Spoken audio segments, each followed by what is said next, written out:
the 5 minutes that brought down the Francis Scott Key Bridge. When a massive cargo ship lost power in Baltimore, crews scrambled to control the ship and to evacuate the bridge lying ahead. But it was too late. Hold all traffic on the Key Bridge. The terse command from an officer in Baltimore's busy commercial shipping port was one of the first warnings of a disaster that experts now predict will transform shipping on the eastern seaboard and change how ships and bridges function around the world. But after the cargo ship Dali lost power early Tuesday, there were precious few minutes to act. In those minutes, many people from the ship's crew, who sent out a Mayday signal to the Transportation Authority police officers, who stopped traffic heading onto the Francis Scott Key Bridge, did what they could to avert catastrophe, most likely saving many lives. And yet, no matter what anyone did, several factors made catastrophe all but inevitable. When a ship of this size loses engine power, there is little to be done to correct its course, even dropping an anchor down.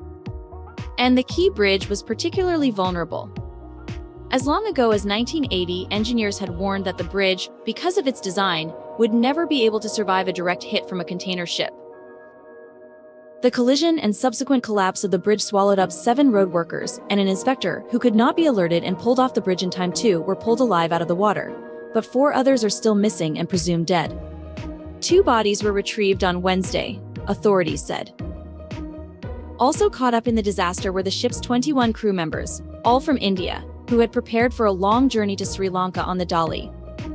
While none of them were hurt, they would be held on board for more than a day as the ship sat in the harbor, the ruins of the bridge tangled around it, as authorities began their investigation.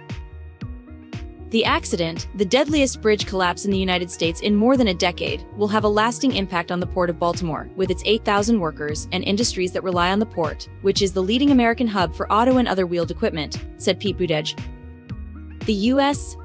Transportation Secretary, on Wednesday. It's difficult to overstate the impact of this collision, Mr. Buttigieg said.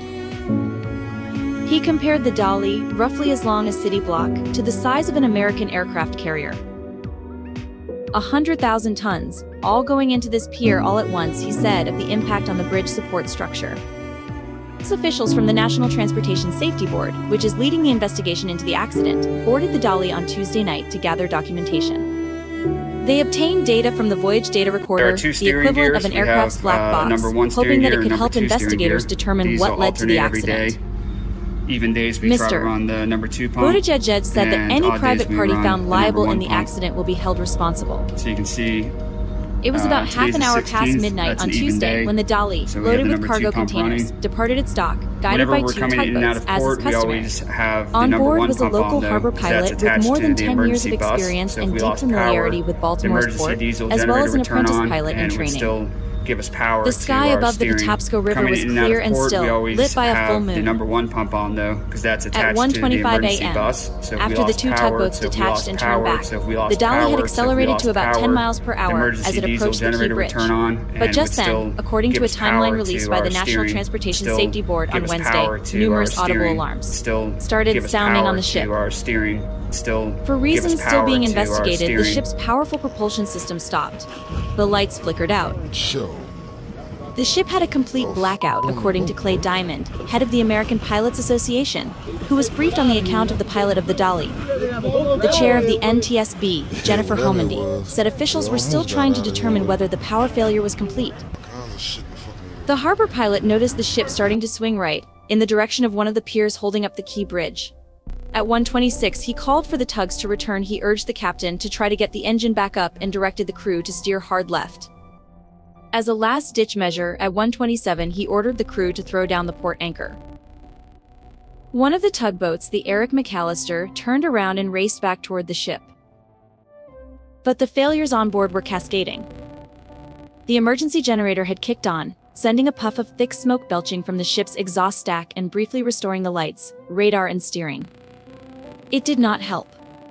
With no effective propulsion, the 95,000-ton ship had become an unstoppable object, drifting toward one of the most heavily traveled bridges in Baltimore. On land, officers with the Maryland Transportation Authority moved swiftly into action. "I need one of you guys on the south side, one of you guys on the north side. Hold all traffic on the Key Bridge," someone is heard saying on the audio recording of emergency radio traffic that night.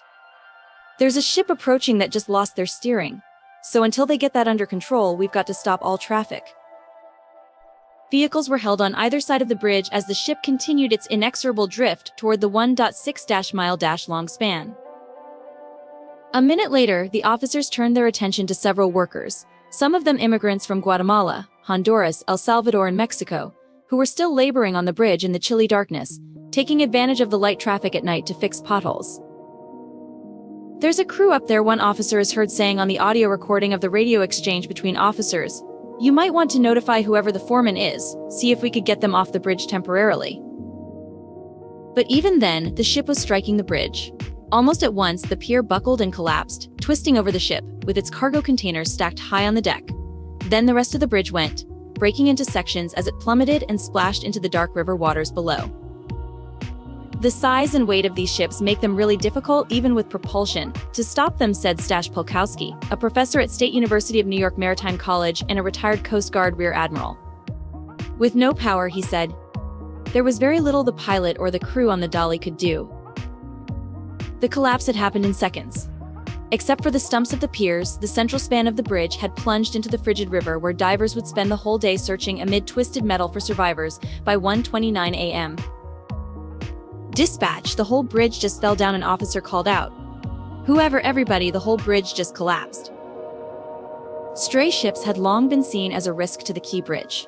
Just a few years after the Baltimore structure was constructed in 1977, a vessel crash knocked down the Sunshine Skyway Bridge in Tampa Bay, Florida, killing 35 people.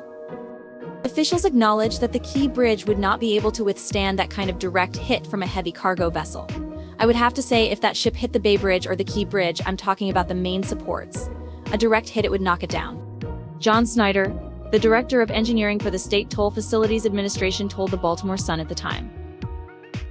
"But building a bridge that could withstand such an impact was simply not economically feasible," he said. "When the bridge was built, cargo ships were not the size they are today. A much smaller freighter did hit the bridge in 1980, but the bridge stood strong." Minutes after the bridge collapsed on Tuesday, both tugboats that had accompanied the dolly arrived on scene, followed soon by the Coast Guard and the Baltimore City Fire Department. Two of the workers who had been on the bridge were rescued from the water. The others could not be found. Jack Murphy, who owns Bronner Builders, the company whose workers had been on the bridge, got a phone call about the collapse and raced to the area, about a 30-minute drive away. He stayed by the bridge all night and eventually began making calls to the men's families. Two workers' bodies were discovered in a red pickup truck found near the bridge debris, police said Wednesday. They were identified as Alejandro Hernandez Fuentes, 35, an immigrant from Mexico, and Dorlian Ronial Castillo Cabrera, 26, a native of Guatemala. About 2 miles from the bridge, Andrew Middleton had been lying awake when he heard the crash. He first thought it was thunder, maybe a low-flying jet. It was only when he awoke a few hours later that he saw the news of the collapsed bridge. "I thought to myself, I was just with those guys yesterday," he said. Mr. Middleton, who runs Apostleship of the Sea, a program that ministers to sailors coming through the port, had driven the ship's captain and a few crew members to Walmart on Monday to stock up on goods for the 28-day voyage ahead: toothpaste, snacks, clothes, Bluetooth speakers. He recalled the captain telling him their next port was Sri Lanka, but that they were taking a longer route, down around South Africa, in order to avoid recent Houthi attacks on cargo ships in the Red Sea. Mr. Middleton immediately messaged the crew on WhatsApp after hearing the news on Tuesday, he said, and they responded within a few minutes saying that everyone was okay, he said. Around the site of the bridge collapse, firefighters and rescuers in diving gear were swarming around the shore, followed by news crews. John McAvoy, who owns a nearby restaurant, had driven over with hot meals, chicken, crab balls, and pretzel bites to hand out to the crews. But by nightfall on Tuesday, officials had called off the rescue efforts and said they would switch to searching for bodies. "The water's deep, visibility's low, it's cold as I don't know what," said Kevin Cartwright, a spokesman for the fire department. The signs of all that had changed were only starting to become clear on Wednesday. The U.S. Army Corps of Engineers said it was mobilizing more than 1,100 specialists to clear the wreckage of the bridge and unblock the port of Baltimore's shipping lane. In the meantime, Mr. Buttigieg, the Secretary of Transportation, said the East Coast would have to rely more heavily on ports outside Baltimore. Mr. McAvoy said the tragedy would ripple over the port for years. "Fishing crews always have found their way home following the Key Bridge," he said. It's going to change a lot of things for a lot of things for a lot of people. Reporting was contributed by Daniel Victor, J.C. Fortin, Zach Montague, Eduardo Medina, Miriam Jordan, and Judson Jones. Susan C. Beachy contributed research.